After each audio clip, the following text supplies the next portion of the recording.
So palakpakan po natin si Lord. Ayan. Tapos, batiin mo yung katabi mo. Sabihin mo, masaya ako nakasama kita. Ayan. Sige, batiin mo yung nasa kaliwa, kanan, yung nasa likod mo, tapos nasa harap. Ayan. So, batiin mo yan. And thank you. So, inabot lang sa akin yung timer para daw hindi tayo mag-overtime. Baka kasi antokin kayo mamaya. Ayan. So, since nagbatian tayo, pamilya naman kayo sa mga greetings, kung paano ginagawa yung greetings. So, ngayon po kasi, anong month na ngayon? August, Yon. So, kahapon kasi may nag-birthday. Huwag yun na alamin ko sino. Basta may nag-birthday kahapon. So, talking about greetings, ano ba ang binabati niya pag may birthday? Happy birthday. Pag Pasko, pag bagong taon, Happy New Year. Yan. So, kahapon, since nga sabi ko may birthday, so may nakita akong post Alam niyo, nabanggit ko na ito dati, pero gusto ko na siya inuulit. Pag birthday greetings, pero paki-flash na lang ng PowerPoint. Pag birthday greetings, ano yung isa sa mga mababasa natin na minsan sinasabi ng tao? So, next po. Ayan. So, pag birthday, happy birthday, huwag ka nga magbabago. O, sabi sa katay mo, huwag kang magbabago, ha? Paano pag tumungtong na yung year-end? Di ba? Lalo na kayo, di ba, magbe-bare months na. Tapos, Pasko, bagong taon, diba? Sabihin, pre, Mars, Happy New Year. Ano sabi doon? Next, magbago ka na. Sabi mo sa katabi mo, magbago ka na nga. Di ba, pag iniisip nyo, para parang minsan di mo maintindihan, ano ba gagawin ko sa buhay ko? Magbabago ba ako o hindi? Kasi pag birthday mo, isang taon nilipas, sabi, huwag kang magbabago, napakabait mo. Pagtungtong naman ng alam mo, magbago ka na kasi iba talaga ugali mo. So, ang hirap bilang tao, kung ano ba yung gagawin natin. Pero tayo po kasi, bilang mga Kristiyano, kailangan, hindi bago sa atin yung word na bago. Naintindihan niyo po?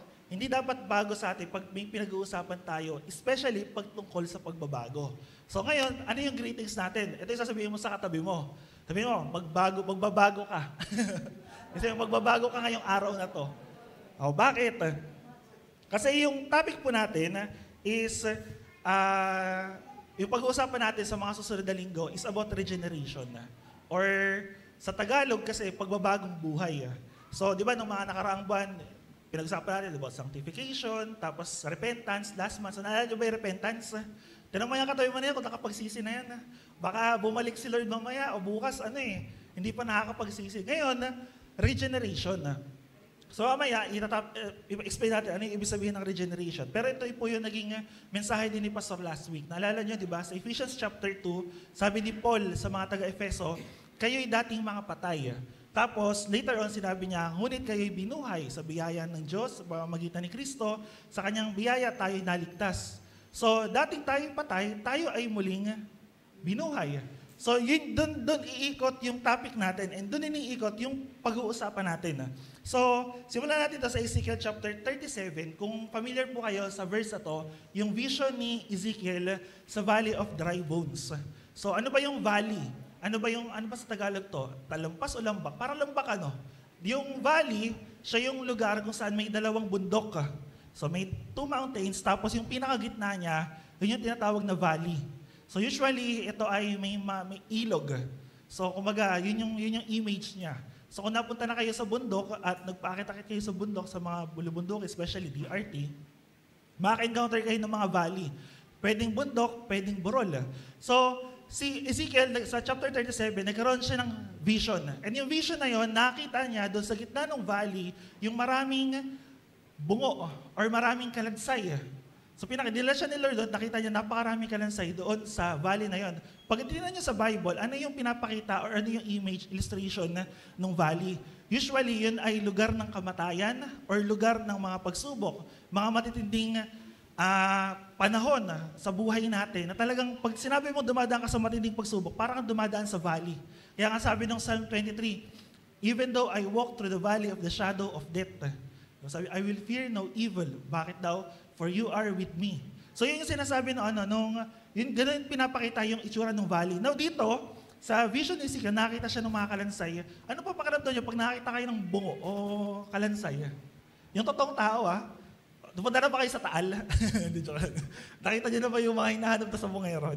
Biro lang. Makikita niyo po, di ba? Anong makikita niyo? Nakakatakot. Minsan nga, di ba, may nakita tayong patay, na aksidente. Ano na-feel niyo?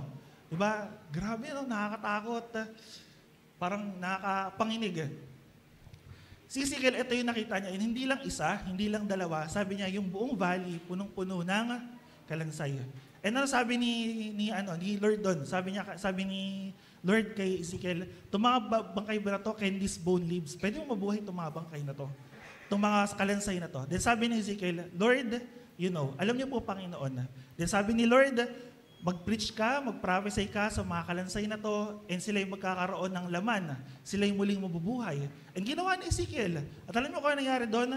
Mula doon sa Valley of Bones na yon, nakita ni Ezekiel, napakaraming tao na muling nabuhay.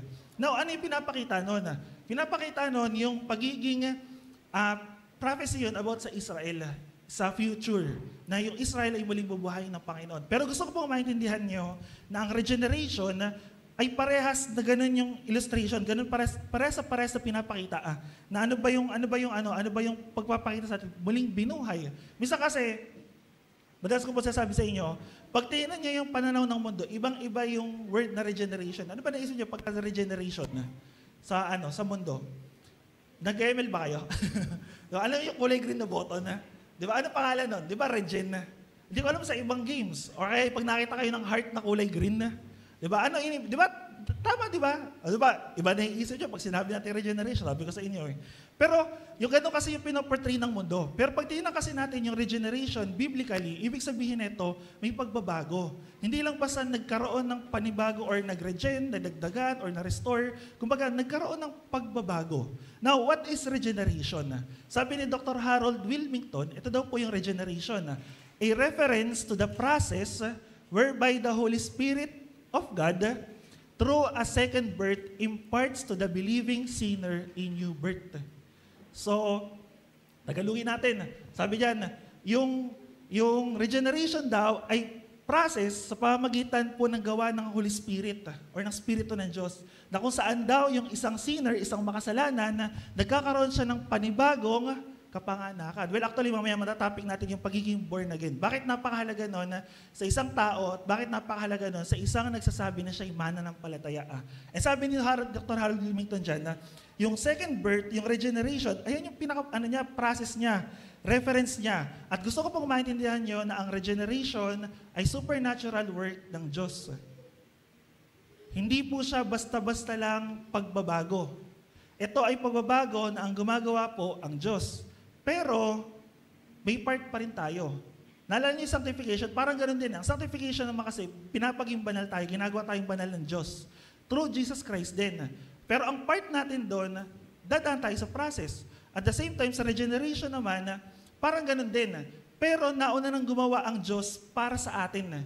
Kumbaga, yes, may process pa rin, may kailangan kang gawin, pero hindi lang puro si Lord. Pero nauna na si Lord doon sa regeneration na to.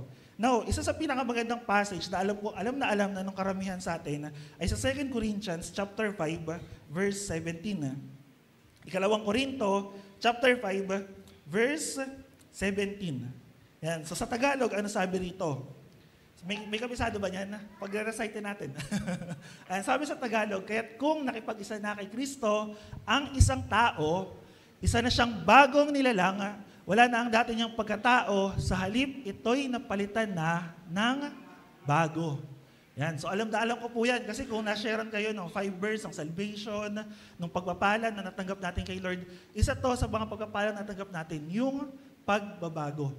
Actually, niisip ko nga minsan, napakadalang na din palang ma-message na ito. Kasi bakit? Kasi minsan alam na natin eh. Pero gusto ko pong mag-dig deep pa kayo. Bakit napakahalaga ng regeneration? Bakit napakahalaga ng pagbabago? Bakit napakahalaga na maging bagong tao tayo or bagong nilalang? Hindi ka magta-transform. Sabi mo sa katabi mo, hindi ka magta-transform. Baka magulat ka, mag-transform bigla yan. Sabi mo, ito na ako, bago na ako. Hindi ganon. Iba yung tinutukoy ng Bible when it comes to regeneration. Hindi lang physical, hindi lang basta physically. Pero una, itigit sa lahat, inwardly. So yung title natin, Regeneration in New Creation. Yan, kaya sabihin mo sa katabi mo, ano yung bati mo sa katabi mo? Magbabago ka ngayong umaga. Sige, sabihin mo, magbabago ka ngayong umaga. Oh. O, tatanong mo ko, ready ka na bang magbago? Baka kasi, minsan may ganun, di ba? Gusto mo siyang magbago, pero ang tanong siya ba, gusto niyang magbago? O baka naman, gusto niyang magbago ka, ikaw naman, ayaw mo nga magbago. Alam niyo po, sa buhay ng isang mananampalataya, sa buhay ng isang Kristiyano, mahirap magbago kung ayaw mo magbago. Pero madaling magbago, alam niyo kung paano. Tanong niyo ako paano magbabago? Kung hahayaan po natin na si Lord yung gumawa sa buhay natin. Amen po. Oh. Ayan, so balikan natin sa passage natin, 2 Corinthians chapter 5, verse 17. Sabi rito sa English, which is sa ERV, sabi rito, when anyone is in Christ, kung sino man ay na kay Kristo, it is a whole new world. Parang kanta lang a whole new world. And sabi rito, the old things are gone, nawala na raw po yung mga lumang bagay, and suddenly, everything is new. So, kumbaga talagang kailangan natin pagdiinan sa sarili natin na merong pagbabago. Hindi lang dapat may magbago, kailangan ng pagbabago. Naintindihan niyo po? Oh? Amen? Ngayon, may 3 tanong na gusto ko pong isipin niyo habang nakikinig kayo ngayong umaga or kahit mamayang gabi bago kayo matulog. Ito yung iisipin niyo 3 tanong na to. Paki-flash bro. 1, 2, 3 yan. Ayan. Una, ito yung una. How do I look to others? Paano ko tinitingnan yung iba? Ano yung pananaw ko sa ibang tao? Paano yung pananaw ko sa kapamilya ko, sa kapwa ko, sa church ko, or kahit sa katabi mo? Tanong mo yung katabi mo na yun ulit. Paano ko kaya tinitingnan yan? Diba? Pangalawa, how do I look to myself? Paano ko tinitingnan naman yung sarili ko? Ano yung pagtingin nyo sa sarili nyo? Kayo ba ay makasalanan, banal, matuwid, self-righteous? Kayo yung nakakaalam yan. Pero how do I look to myself? Pangatlo, ito yung isang tanong. How do I look to the Lord? Paano ko tinitingnan si Lord? Ano yung pananaw ko patungkol sa Diyos? Ano yung mga alam ko tungkol kay Lord? So yung 3 tanong na yan, habang nakikinig kayo ngayong umaga, isipin nyo. Ngayon, kung gusto nyo, mamaya bago kayo matulog, isipin nyo ulit. Huwag lang kayo magre-relapse, okay? Pero isipin nyo ng maigi. Paano nga ba ako tumitingin sa ibang tao? Paano ko nga ba tinitingnan yung sarili ko? Paano nga ba ako tumitingin sa Panginoong Jesus? Kasi yan po yung magiging usapan po natin sa umaga na to. And talking about regeneration, balikan natin yung pinakasimula. Saan nga ba nagsimula lahat ng bagay na to? Bakit nga ba tayo nandirito? Diba? Bakit nga ba tayo nakikinig ng salita to? Ba't kayo nananampalataya kay Lord? Hindi ba't dahil may nag-share sa inyo? Hindi ba't dahil kailangan natin ng kaligtasan? Bakit? Ano patotoo ng Bible regarding sa atin? Di ba lahat ng tao daw ay nagkasala at walang sino mang nakaabot sa kaluwalhatian ng Diyos. And yun yung problema nating mga tao. Actually, may sinabi si Jeremiah sa chapter 13, verse 23. Tama ba ako? Tama. Sabi ni Jeremiah dito, can the Ethiopian change his skin? Referring dun sa sa isang race or grupo ng mga tao. So I think regarding to sa kulay nila. So huwag kayong racist huwag niyong yung kulay. Sabi nito, or the leopard his spot. Nakita ba ng leopard? Yung may mga bilog-bilog yan, di ba? Sabi, paano babaguhin ng isang Ethiopian yung kulay daw ng kanyang balat? Or paano aalisin ng isang leopard yung kanyang mga tuldok-tuldok, yung kulay ng kanyang balat? Sabi rito, then also, you can do good who are accustomed to do evil. Sabi niya, then paano kayo magbabago? Paano kayo gagawa ng mabuti? Kung ang alam niyo lang na gawin ay masama. Nagigets niyo po, oh. Kumbaga, tinutukoy dito ni Jeremiah, yung nature natin bilang mga tao. Lahat tayo gusto natin maging mabuti, maging mabait. Sino gusto maging mabait? Ayaw niyo po maging mabait? Parang ilan lang po yun. Salamat po dun sa mga gusto maging mabait sa likod. Sa mga harap, ayaw niyo po maging mabait. Di ba? Pero gusto niyo ng tao mabait. Gusto niyo ng tao maging mabait sa inyo. Opo. Pero kayo, gusto niyo po maging mabait? Okay. So malinaw tayo dyan. Pero dito sinasabi ni Jeremiah, paano magiging mabait yung isang tao na sanay siya ang ginagawa niya masama?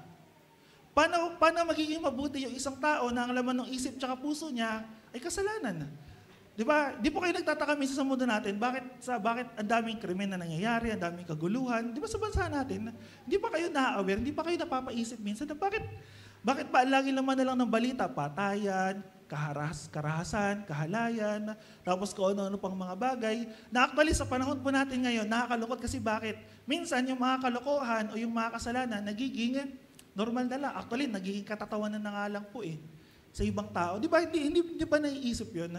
And din yung patotoo ng Bible na tayo ay nabubuhay nasa mundong pabulok na pabulok at pasama ng pasama.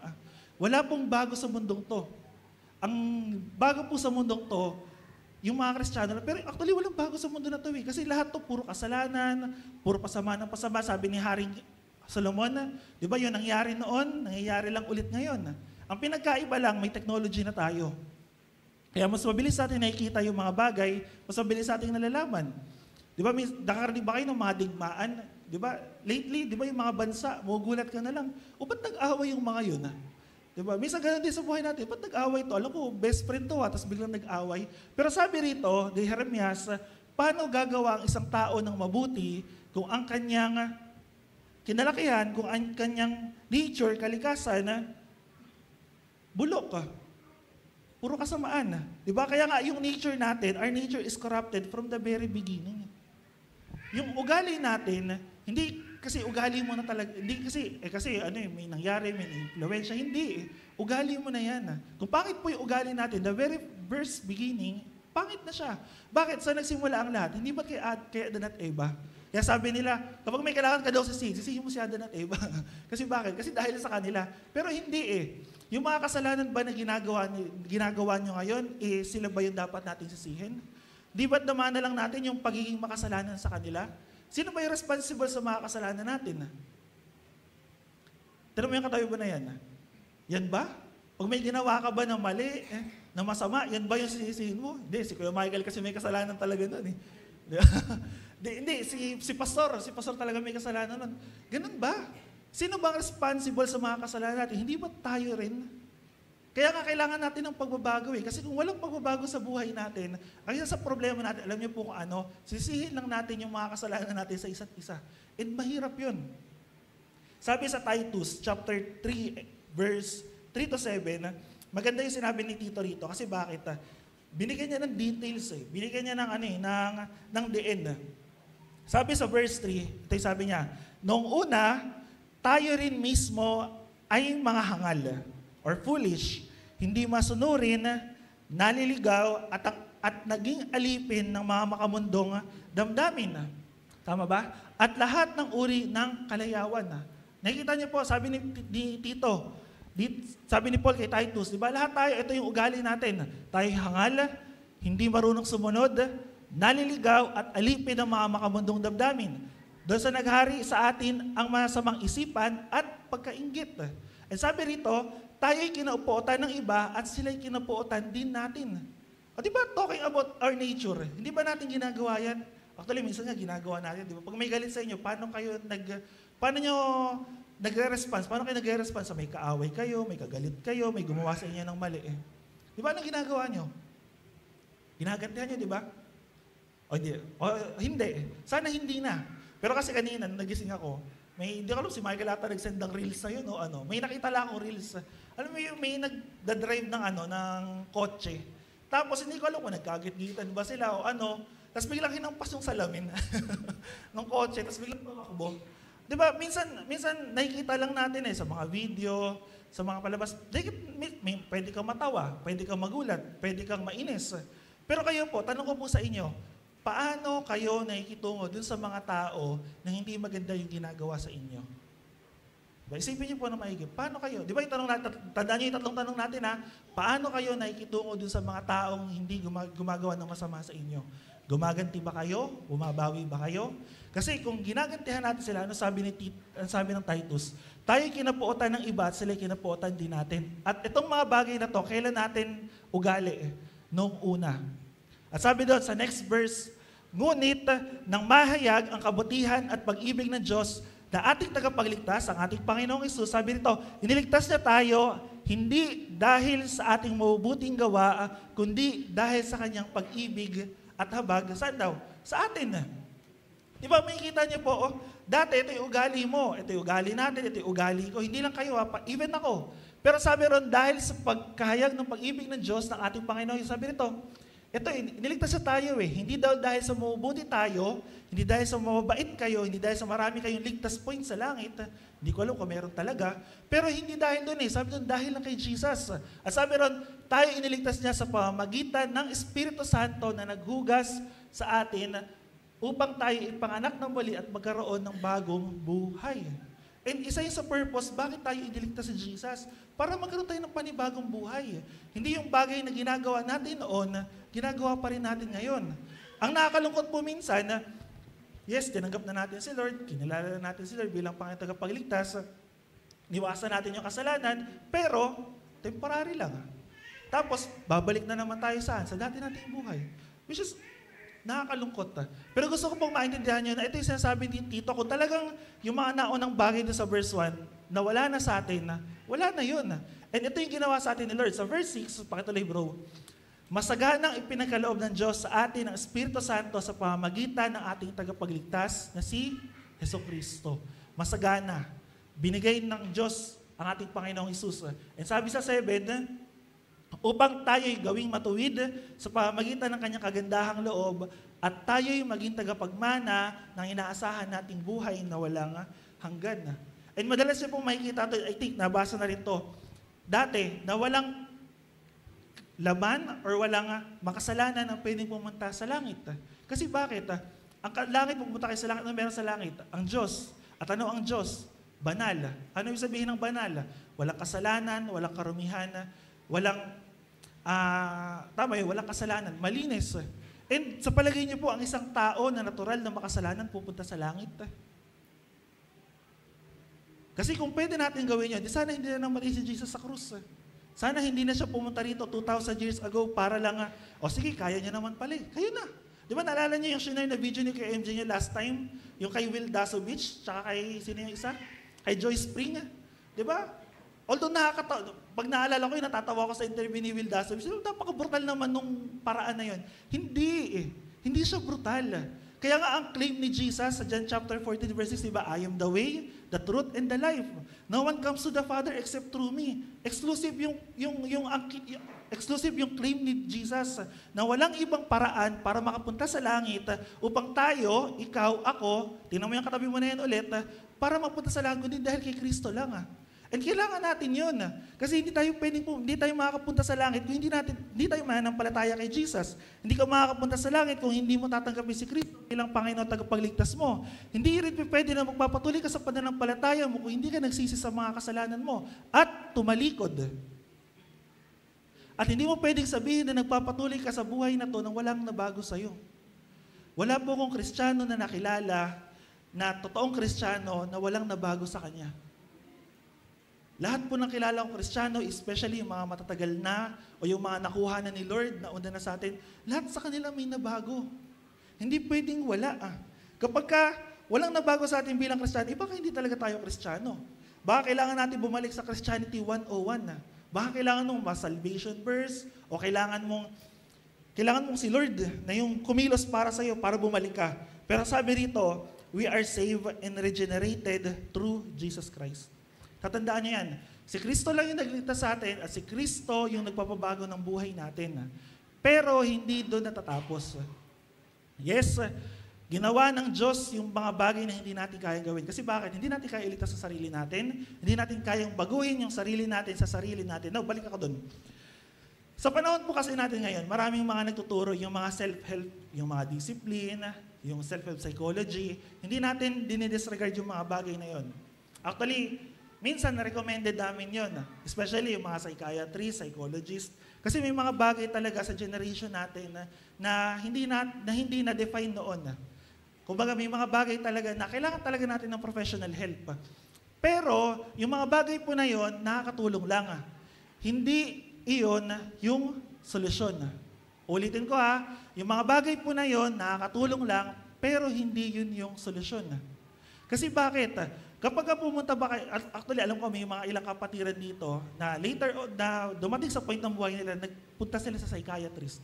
So huwag nyo nang alamin kung sino sila, pero narinig ko yung mga patotoo nila, ano yung ginagawa sa kanila? Binibigyan sila ng gamot. Kasi ang pananaw ng mga psychiatrist, kailangan mo lang ng gamot.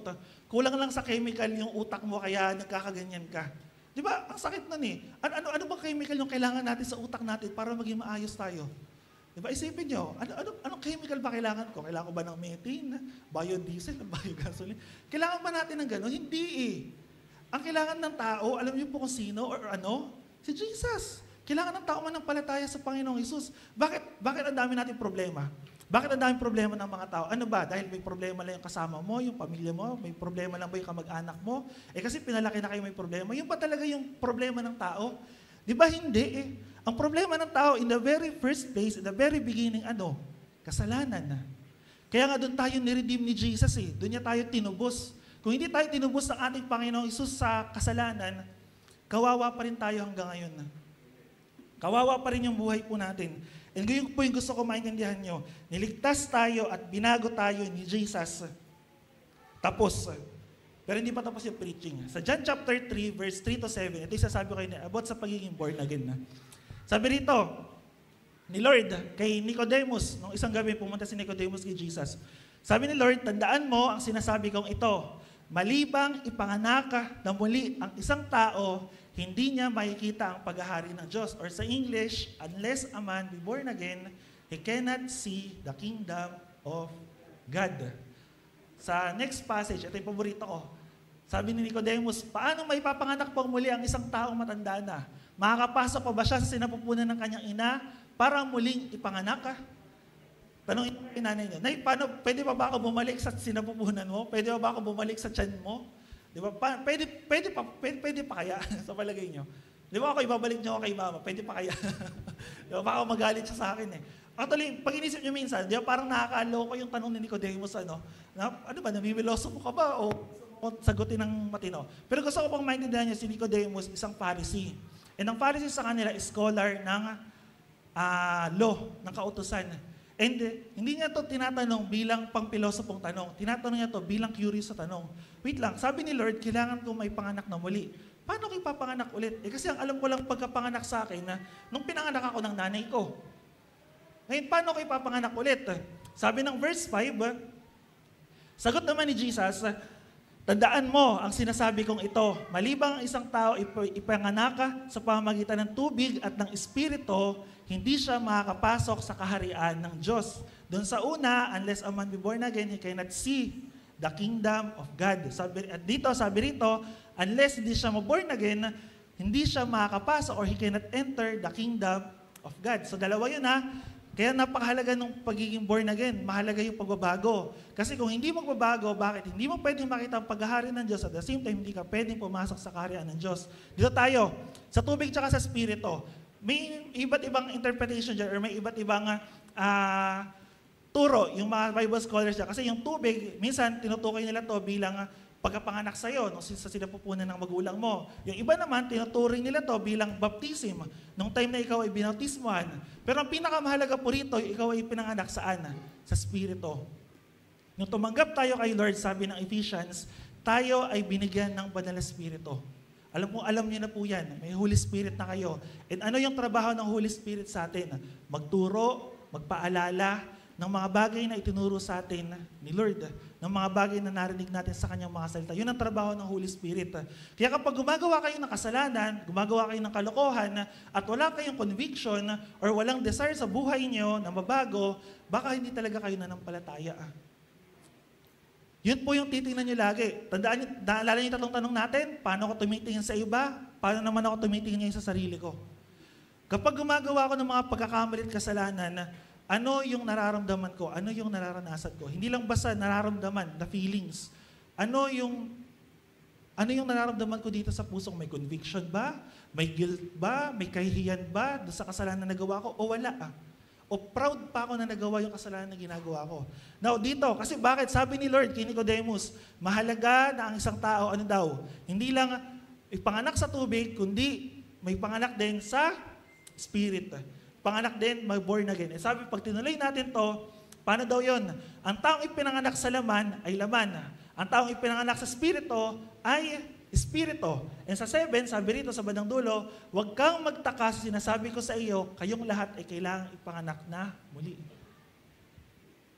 Isa lang kausap niya rito. Pero sabi ni Lord, sabi niya, kailangan kayong lahat ay ipanganak na muli. Kailangan lahat kayong ma-born again.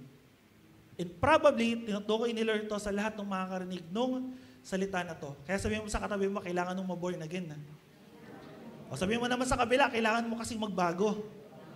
Pag ayaw mo magbago, hindi ko na alam sa inyo. Di ba? Kaya alam niyo po yung pagiging born again, paano natin masasabi ng isang tao born again? Born again is not a religion. Ito po yung pagdidiinan namin sa inyo ng mahigpit. Ang born again po, hindi religion. It is an experience.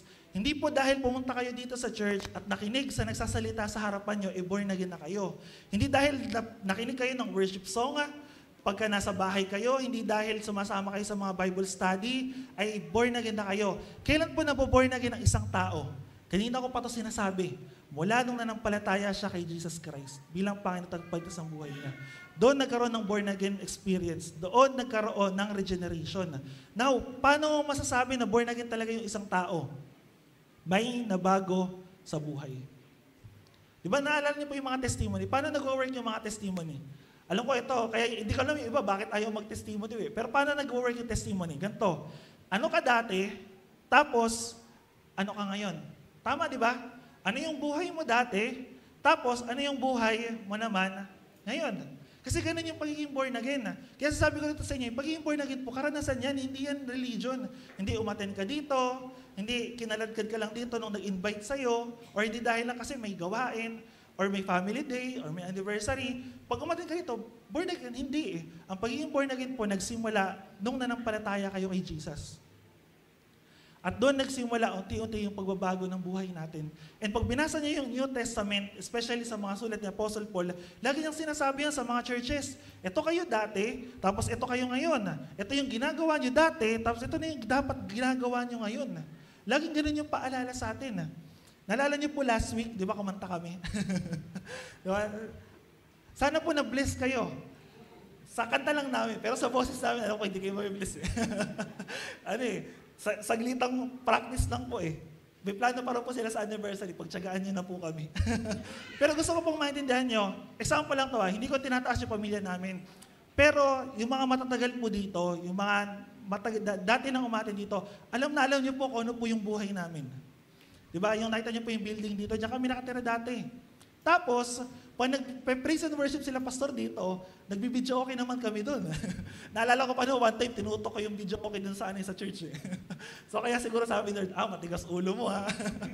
Kumaga, hindi, ganun kami Di ba minsan makaka-experience tayo ng ganun eh. Pero ngayon, hindi na, mabait na tayo kahit paano. Pero gusto ko pong maintindihan nyo na may nabago eh. Dati, nandun lang kami, nabubuhay sa kasalanan. Mga pasaway na tao, inuman, 24/7, problema sa bahay, daming kasalanan.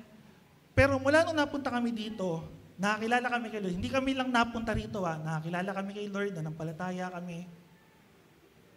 Doon, may nagbago. Unti-unti eh. Hindi agad-agad. Yun po yung gusto ko maintindihan nyo. Gusto ko tanongin nyo rin sa sarili nyo, ano ba yung nagbago sa akin mula nung umatend ako? Or hindi nag-umatend ako? Ano yung nabago sa akin mula nung tinanggap ko si Jesus bilang Panginoon tagapagligtas ng buhay ko? May nabago ba? May nabago ba sa puso mo? May nabago ba sa isipan mo? May nabago ba sa mga ginagawa mo? May nabago ba sa pananaw mo? Kasi yun yung regeneration eh. Kung walang nabago sa atin, yun yung nakakalungkot. Kaya di ba minsan may mga tao na nakakilala ng Kristiyano, ayaw umatin sa church kasi bakit? Nakakilala kasi ako ng Kristiyano eh. Kinatisuran. Di ba naalala niyo si Mahatma Gandhi? Ano sabi ni Mahatma Gandhi na minsan in-interview siya? Sabi niya, do you like Christ? Ano sabi ni Mahatma Gandhi? Yes, I like Christ. Di ba? Gusto ko si Kristo. Pero ayoko ng mga Christians. Bakit? Kasi yung Jesus Christ, ang ganda nung ginawa niya eh. Ang ganda nung buhay niya eh. Totoong tao siya na nabuhay dito eh. Pero yung mga Christians, totoong tao nga eh. Hindi naman makita yung buhay ni Kristo sa kanila. Kaya sabi ni Mahatma Gandhi, yes, I like Christ, but I don't like Christians. Yun yung nakakalungkot na pinoproclaim natin na Lord, ikaw yung Panginoon, tagapagligtas ng buhay ko. Pinoproclaim natin, saan ka umatin? Doon, sa Galilean. Christian Ministry sa San Pablo. Pero may nabago ba sa atin? May patotoo ba kayo? May patotoo ba tayo sa buhay natin? Yung mga tao ba sa paligid natin, masasabi na pag nakita tayo, eto, Christian to. Actually, may dalawang response yung mga tao sa labas kapag nalaman niya na Christian kayo. Is either matuwa sila sa inyo or pangalawa, mainis sila sa inyo. Ngayon, depende po yun sa ginagawa ninyo. Una, pwede silang matuwa sa inyo. Bakit? Kasi magandang patotoo ka sa kanila. Bakit? Kasi hindi ka sumasama sa kasalanan, hindi ka sumasama sa kalokohan. Hindi ka gumagawa ng alam mo na hindi na maglalagay ng hindi magandang imahe sa pangalan ng ating Panginoong Hesus. Yung pangalawa, dalawa rin yung response pag pangit yung response sa'yo. Una, minamak ka nila kasi bakit? Kasi nire-reject nila si Jesus. Diba, na-experience namin yun pag nakarinig kami ng mga born again, mga born again na iba, hallelujah, hallelujah. Nalala ko nung umaandar na kami rito, kasi di ba madalas yung inuman doon sa amin. Pag nandun yung mga driver ng mga UB, yung mga kumpare nila, papa, nila mama, talagang di ba, pag mga lasing na yung mga tumatawag na ng mga uwak, after nung topic ng buhay nila, ng mga problema nila sa buhay, ang topic naman nila, di ba yung mga born again, yung mga ganito, ganyan. Di, pre, ano yan? May kilala pa nga kami pastor Kasama, hindi ko alam kung bakit siya tumalikod kay Lord. Pero I pray sana bumalik na siya ngayon. Talagang isa pa siya sa naumuna, bangkang-bangka siya dun Hindi, kasi ganito yung born again, ganito yung mga ganyan. Ang daming mga bagay na hindi mo malaman kung bakit. Pero isa yun sa response sa mga tao na nasa sanlibutan. Imamak ka nila, lalaitin nila yung pangalan ni Jesus kasi nire-reject nila si Lord. Pero ito yung pangalawa. Yung nilalait ka nila kasi bakit? Kasi hindi nila makita si Kristo sa'yo. Yun yung mas masakit na negative response. Kasi bakit? Eto, Christian yan. Christian ka pala. Kalain mo yun, Kristiyano ka pala, Hindi ko alam. Tagal na natin magkasama, born again ka pala. Hindi ko alam. Di ba? Yun yung masakit. Na hindi alam ng mga tao sa paligid natin na born again tayo. O baka sa sarili natin mga tahanan. Church ka pa man din ng church, wala namang nabago sa'yo. Yun yung masakit yun yung nakakalungkot And minsan nakakarinig kami ng mga ganong patotoo. Especially youth. Pag nasa bahay po kayo, hindi ko sasabing magkunwari kayo na mabait kayo. Pero ipakita niyo po talaga na may nabago sa inyo. Yung kasi yung masakit di ba minsan pupuntahin tayo ng church, alam niyo po yung mga magulang niyo, pag pumunta kayo ng church, natutuwa yun. Kasi bakit? Ay, sa wakas, babait na yung anak ko. Kasi, di ka sure. Di ka sure. Hindi. Alam niyo po, kung talagang tinanggap niyo si Lord at may nabago sa inyo, nabago yung pakikitungo sa tahanan niyo, paano ko yung magulang niyo maakay niyo sa church? Paano ko yung pamilya niya makakain sa church? Alam niyo po, sabi sa isang survey few years ago, ang isang tatay daw po, kapag siya'y nakakilala sa Panginoon, more than 90% ng kanyang pamilya, maakay niya. Kaya napakahalaga po ng mga tatay pagdating sa Biblia sa panahon po natin. Pag yung nanay daw po, ang naakay, ang nakakilala sa Panginoon, less than 20% na yung family buong maakay sa church, sa pananampalataya. 20% lang. At alam niyo po yung anak kung ilang percent? I think 1% or less than 5%. And alam niyo po kasi na nakakilala sa amin, ako. Hindi ko nga alam na masasama ko silang lahat Kaya nga yung bagay po na yun, biyaya lang po ni Lord Bakit? Pag tanong niyo po si mama, ano yung patotoo sa bahay? Tanongin niyo na lang po siya mamaya. Ayoko na magsabi rito. Di ba? Tanongin niyo na lang siya mamaya bago kayo Pero gusto ko pong maintindihan niyo, kung talagang may nabago sa inyo, may pinapakita kayong pagbabago sa buhay niyo, yung mga tao sa paligid niyo, maaakay niyo Yung asawa niyo po, paano niyo maaakay? Pakita kayo ng magandang patotoo. Di ba? Although naintindihan ko po talagang madalas kayong mag-away, pero paano dinidil ng Bible yung mga ganong bagay? Basahin niyo po yung Biblia, basahin niyo po yung Corinthians, basahin niyo yung Ephesians. May sinabi si Paul doon.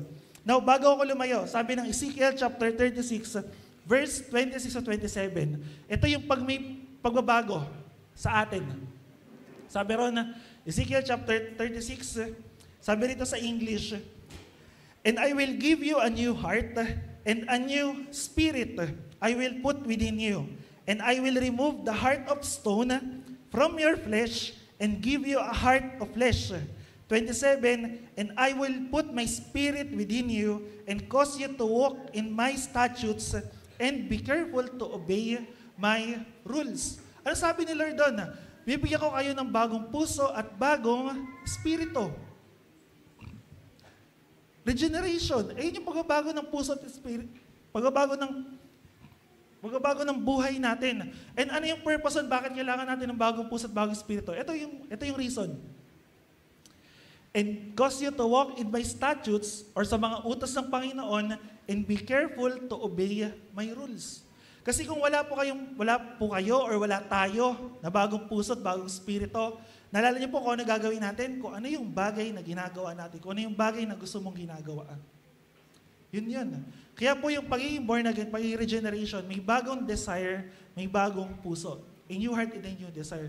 Kaya ulit, balikan natin yung tatlong question. Paano ka tumitingin sa iba? Paano ka tumitingin sa sarili mo? Paano mo tinitingnan si Lord? May bagong puso na ba sa'yo? May mga bagong desire ka na ba? O yung mga bagay na gusto mong ginagawa, dati ginagawa mo pa rin ngayon? Kayo po yung nakakaalam nun. Kayo po yung sasagot nun. Kasi ayoko pong sabihin eh. Pero gusto ko lang po malaman sa inyo, gusto ko lang po marinig ninyo, ano ba yung sinasabi ng Bible? Ano ba yung sinasabi ng salita ng Diyos? Kung talagang na-born again kayo, talagang may nabago sa inyo, ito yun eh. May bagong puso ka na eh. May bagong puso ka na ba para sa Diyos? Mas mahal mo na ba si Lord kaysa sa iba? O mas mahal mo siya kaysa kay Lord? O mas mahal mo na yung ibang gawain kaysa sa Panginoon? Nagets niyo po, naintindihan niyo po. Naalala ko po nung bago-bago ako mananampalataya. Isa po sa pinaka-paborito ko nun yung mag-basketball. Kasi yun eh, naging hobby ko na eh. So halata naman siguro sa height ko na mahilig ako sa mag-basketball. So may time noon na parang kainitan ko sa paglalaro. So may mga nag-o-offer na sabi niya, baka gusto mo mag-undergo ng training, tapos pagka pumasa ka sa training, or ikaw yung natira, pwede kang sumali sa mga magagandang palaro. Like halimbawa, interbarangay, or sa mga labas. Hindi ko makakalimutan yun kasi isa yun sa mga naging naging turning point ko sa pananampalataya eh. Ang practice namin noon, Saturday morning, tsaka Saturday ng hapon, tapos Sunday morning, din Sunday afternoon. Nung time na yun, Saturday, pumunta ako. Kasi sa pa yun eh. Ano yung barangay likod ng Atlag? Nakalimutan ko eh. Basta doon. Yung barangay sa likod ng Atlag. Doon kami pumupunta. Every Saturday yun. Then, Sunday hindi ako pupunta ng morning kasi sinasabi ko, ma'am, coach, meron po akong practice. So, meron akong panambahan. Hindi na ako pwede pumunta. Ginagawa ko, after ng service, saktong 11, tatakbo na ako papunta ron para mag-training. O siguro 3 beses kong ginawa yun, paulit-ulit, hanggang sa nare-realize ko one time, bakit ko nga ba ginagawa tong bagay na to? Ano ba yung mas mahalaga? Tong training ko na to? Yung basketball? O mas mahalaga si Lord? Noong ika-4 na linggo, hindi na ako nagpaalam personal, nag-chat na lang ako doon sa coach. Sabi ko, coach, pasensya na, hindi na ako magtutuloy. Pero alam niyo po, sabi niya sa akin, pag magkausap kami after the training, sabi, alam mo, nakikita ko, ang laki ng potential mo eh. Ang dami mong pwede mapuntahan, ang dami mong pwede mapaglaruan, magtuloy-tuloy ka lang. Kailangan mo lang mag-improve. Alam niyo po, minsan iniisip ko, siguro kung nagtuloy ako, sa palagay niyo kaya, nasa na kaya ako ngayon? Di ba?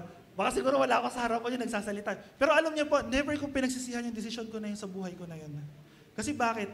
Kasi hindi ko ma-experience ng mga bagay na to eh. Hindi ko ma-experience ng mga bagay na binago ng Diyos sa buhay ko. Hindi ko ma-experience ng mga bagay na ginagawa ko ngayon. Kung hindi ko pinagpatuloy, probably, baka hindi nyo kami nakita rito nagtutuloy eh. Baka pwedeng ako lang, o baka pwedeng para akong kabuti lang dito, susulpot, lilitaw. Nawala na si Jello. Wala po kayo makikita ng poging pastor. Di joke lang. Di, pinapatawa ko lang kayo ba? Kasi naantok na kayo eh. Ayan. So tuloy natin. Tandaan niyo po, regeneration is also equals to a new heart and a new desire. And sa Galatians chapter 2, verse 20, napakaganda ng sinabi ni Paul dito. And isa to sa mga life verse ko. Sabi rito, I have been crucified with Christ. Ako'y pinako ng kasama ni Kristo. It is no longer I who live, but Christ who lives in me.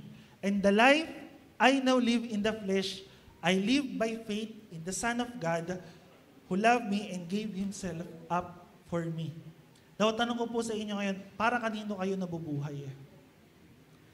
Para kanino kayo gumagawa ng mga bagay na ginagawa ninyo?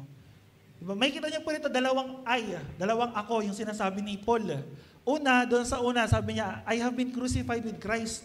Yung kanyang lumang sarili. And ano ba yung story ni Paul? Diba, pag binilikan niyo, Acts chapter 9, siya ay persecutor ng mga believers. Isa siya sa mga nagpapatay kay Esteban during nung time niya. Pero na-encounter niya si Lord sa Damascus, papunta sa Damascus, ano nangyari? Di ba nagkaroon ng pagbabago? isa sa persecutor, isa sa mga tumutuligsa sa mga Kristiyano, yung naging may pinakamaraming nasulat sa Biblia. Maraming na-plant na church. Maraming nakakilala sa pamamagitan niya.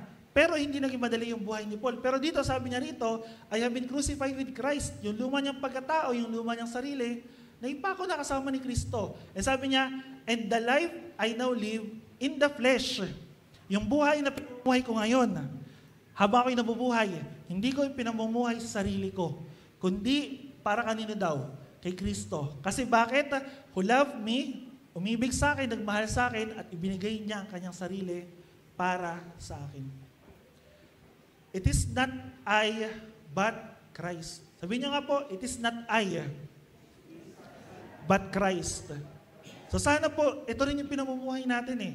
Hindi ako, hindi yung gusto ko, hindi yung kaya kong gawin, hindi yung pwede kong gawin, kundi para kay Lord, para kay Jesus, para sa ating Panginoong Jesus.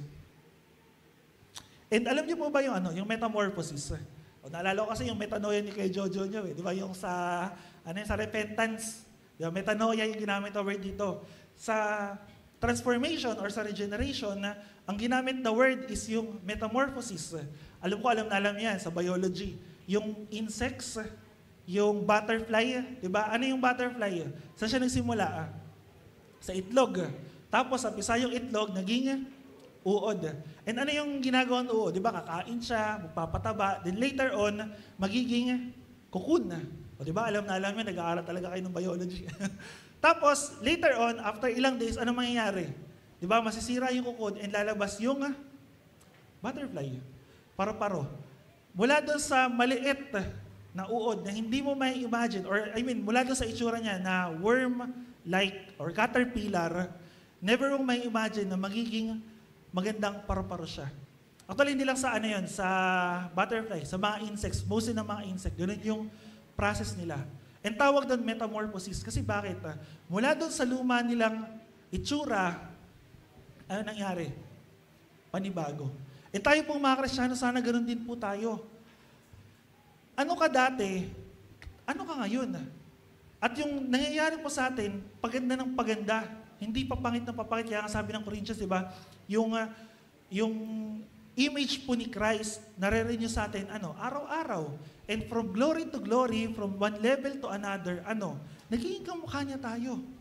Kaya alam niyo po, minsan malalaman niyo kung yung isang Kristiyano ay masayang Kristiyano. Tanong niyo po sa akin, paano niyo malalaman? Tanong niyo po, paano? Tanong mo yung katabi mo. Masaya ba yan? Masaya ba yan na Kristiyano siya? Masaya ba siya na naglilingkod kay Lord? Masaya ba siya? Kasi doon niyo po malalaman eh. Pag nakasibangot pa yun, seryoso, baka kailangan pa niya talagang makilala si Lord.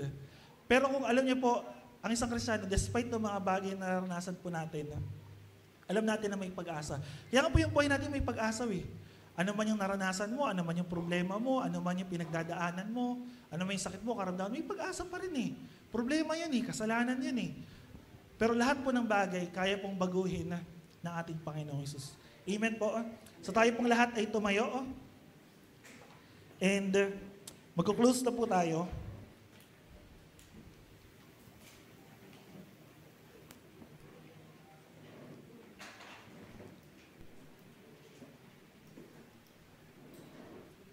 So, bago tayo mag-close, may huling kwento lang po tayo na titingnan.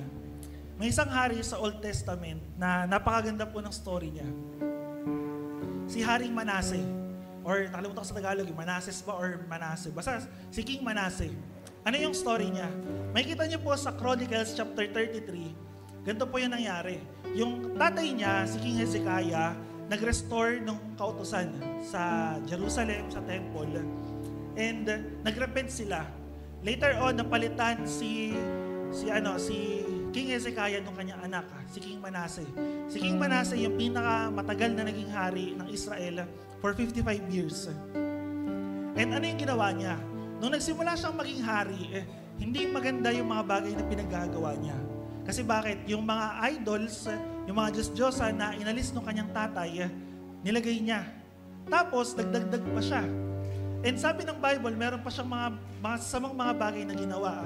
Even to the point na inalay niya yung anak niya doon sa Diyos-Diyosan. And later on, alam mo kung sabi sa kanya ni Lord, dahil sobra na yung kasamaan na ginagawa ni Haring Manase, ipapalupil niya siya sa Assyria. And ano nangyari? Nalupil sila ng Assyria, natalo sila, and dinalang bihag si Haring Manase saan? Sa Babylonia. And sabi ng Chronicles chapter 33 verse 11 to 12, sabi nito, kaya ipinasalakay sila ni Yahweh sa hukbo ng hari ng Assyria. Nahuli nila si Manase, ikadiladena at dinalang bihag sa Babylonia. And alam niyo po, yung mga Babylonians, yung Romans, yung Greek, kapag binalikan niyo po sila sa history, grabe sila mag-torture dun sa mga nahuli nila. And nung nandun na si Haring Manase sa Babylonia, ito po yung sabi ng Bible. 12. Sabi ng verse 12. Sa oras ng kagipitan, ay nagpakumbaba siya kay Yahweh, or sa English, in distress. Nanalangin siya sa Diyos, diyang si Yahweh, at humingi dito ng saklolo. And after, nangyari, verse 13, pinakinggan ng Diyos ang kanyang panalangin, kaya't pinabalik siya sa Jerusalem at muling naghari doon. Noon, kinilala ni Manases na si Yahweh ay Diyos. And alam niyo po, after nun, later on, yung buhay po ni Haring Manase, ginamit niya para sa Panginoon. Yung mga altars, yung mga Diyos-Diyosan na ginawa niya, pinagiba niya.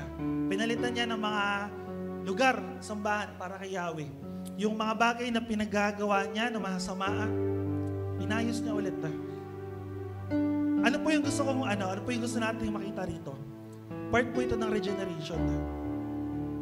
Ano yung mga bagay sa buhay natin or mga kasalanan na alam mong kasalanan? Actually, minsan kahit hindi na tayo mag-pinpoint ng kasalanan, alam yung mali eh.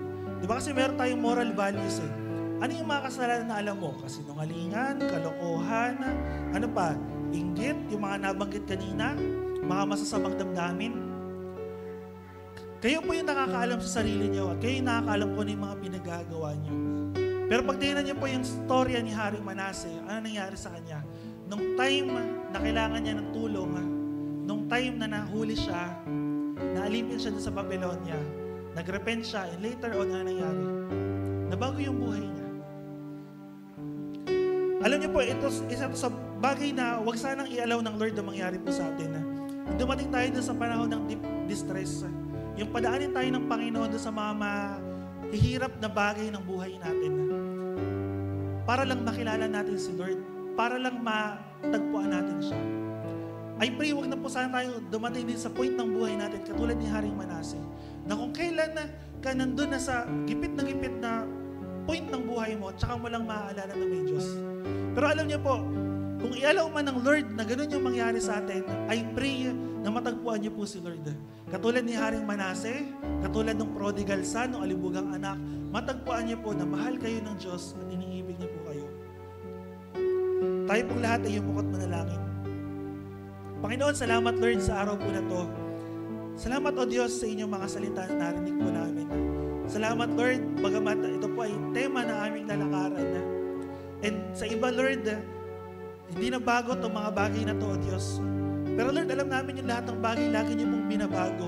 Sapagat ikaw po ang Diyos na kayang gumawa ng lahat ng bagay. Even Lord, yung luma, yung pangit, kaya niyo pong pagandahin, Panginoon, sa biyaya niyo po, Diyos. At Lord, ganun din po yung buhay namin. Hindi ko po alam sa mga naririto, Panginoon, kung ano yung kanilang pinagdadaanan, ano po yung kanilang mga kasalanan, ano po yung kanilang mga tinatago. Hindi ko po alam, Panginoon, kung ano po yung mga struggles namin, ano yung mga pinagdadaanan ng bawat isa na naririto, Panginoon. Pero Lord, isang bagay lang po yung alam ko, Diyos. Alam ko po na kaya niyo pong baguhin ang lahat ng bagay, Panginoon. Kung matututo lang po kaming sumunod sa inyo, isuko yung aming buhay, Panginoon. At kung matututo kami, Lord, na magtiwala sa inyo, Diyos. Lord, baguhin niyo po kami, Panginoon. Baguhin niyo, Lord, yung puso namin. Baguhin niyo, Lord, yung isipan namin, O Diyos. Yung mga bagay na iniibig namin sa mundo, Panginoon, baguhin niyo, O Diyos. At ibigin namin, Lord, yung mga bagay patungkol sa inyo. Ibigin namin, Panginoon, yung inyong salita. Ibigin namin, Panginoon, yung mabigyan ka ng karangalan. Ibigin namin, Panginoon, mabigyan ka namin ng kaluwalhatian, karangalan, papurit, pagsamba. Lord, kumilos ka po, Panginoon, sa puso't isipan ng bawat isa na narito. Mangusap ka, Panginoon, na Lord, kumilos ka po, Panginoon. Katagpuin niyo po kami, O Diyos.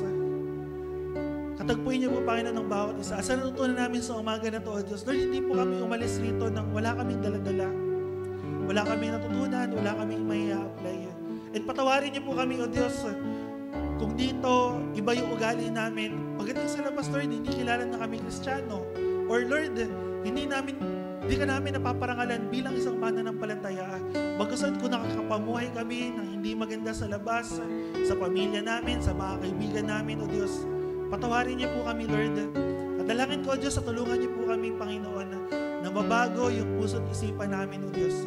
At Lord, sa mga matitigas ang puso, Lord, ikaw po yung nakakaalam. Ikaw po yung kayang kumilos sa puso't isipan nila, O Diyos. Ang tanging kaya lamang po namin, Panginoon, ang tanging alam lamang po namin, O Diyos, ang ibahagi ang inyong salita, ang i-preach ang inyong word, Panginoon. At ikaw na po, Panginoon, yung kumilos, O Diyos. Sa mga nakikinig sa umaga na to, even Lord, sa makikinig na ito, Panginoon, sa recording, dalangin namin, Lord, na kumilos ka po, Panginoon. Sa mga hindi namin kasama, Panginoon, na nangangailangan ng kagalingan, nangangailangan, Lord, na katagpuin niyo po sila, Panginoon. Dalangin namin, Lord, na kumilos ka po sa kanila, Panginoon. Sa mga nanghihina, nanlalamig, Panginoon, sa may mga sakit at karamdaman, sa pangalan po namin, Panginoong Isus, O Diyos, dalangin po namin ang kagalingan, dalangin namin ang kalakasan na nagmumula po sa inyo, Panginoon. At ang bawat isa na narito, Lord, pagpalain niyo po, Panginoon, palakasin niyo po, O Diyos, at magawa namin, Panginoon, kung ano po ang inyong kalooban. At magsimula to, Lord, sa pagbabagaw niyo po sa amin. Baguhin niyo po ang aming puso, baguhin niyo po ang aming isipan. At dalangin namin, Lord, na maparangalan ka po namin sa lahat po ng oras, panahon ng buhay namin. Salamat, Lord, patuloy ka namin pinupurit, pinasalamatan. At ito po ang aming dalangin sa matamis sa pangalan ng aming Panginoong Isus. Amen. Amen. Palakpakan po natin si Lord.